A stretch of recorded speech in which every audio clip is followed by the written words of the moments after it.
There's a subtle distinction that changes how you see everything once you notice it. Some things are built to defend focus, others are forced to absorb pressure. At first, they look the same.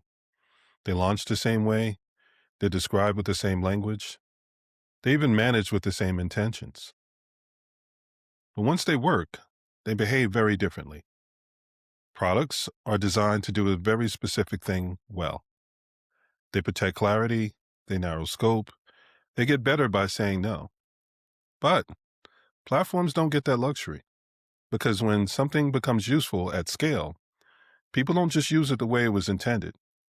They push on it, they adapt it, they stretch it into adjacent problems. Not because they're careless, but because value creates gravity.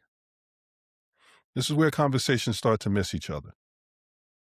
Founders often talk in use cases.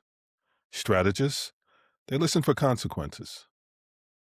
One sounds practical, the other sounds abstract. They're not disagreeing, they're just operating at different altitudes. I wasn't asking what it could do.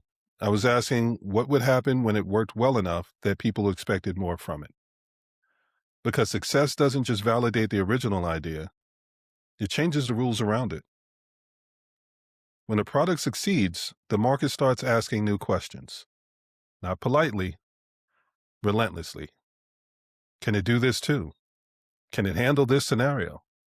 Can it support this workflow? Can it scale into this environment? Each question carries an unspoken follow-up. Who's responsible if this becomes normal? That's the moment where something stops behaving like a product and starts getting treated like a platform. Not because you declared it one, but because the market did. And the market doesn't ask permission before applying pressure. Here's where many expert conversations break down. When strategists raise that point, it can sound like they're trying to expand scope, like we're adding complexity, like we're distracting from execution. But that's not really what's happening. What's happening is we're trying to show you that you have to think about growth. We're naming responsibility, accountability, and possibilities. Because the most dangerous moment isn't when something fails. It's when it succeeds just enough to attract expectations it wasn't designed to carry.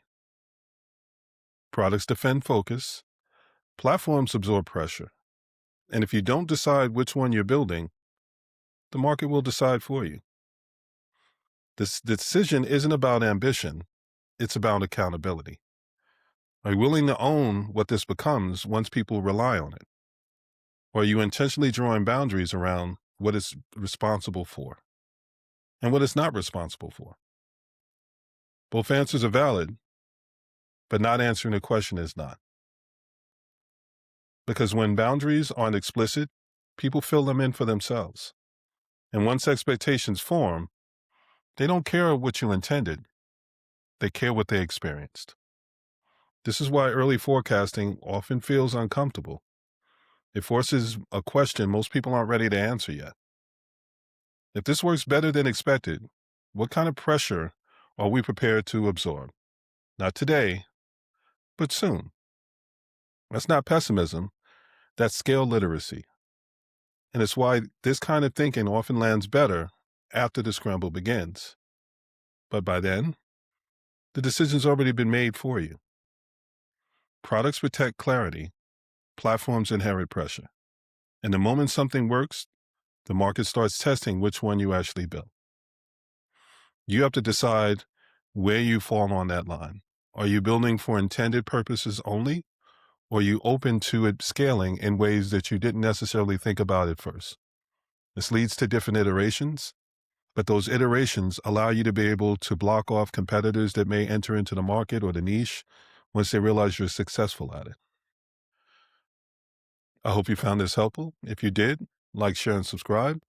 And this has been another episode of the Strategic Coaching Moment. I'll see you next time.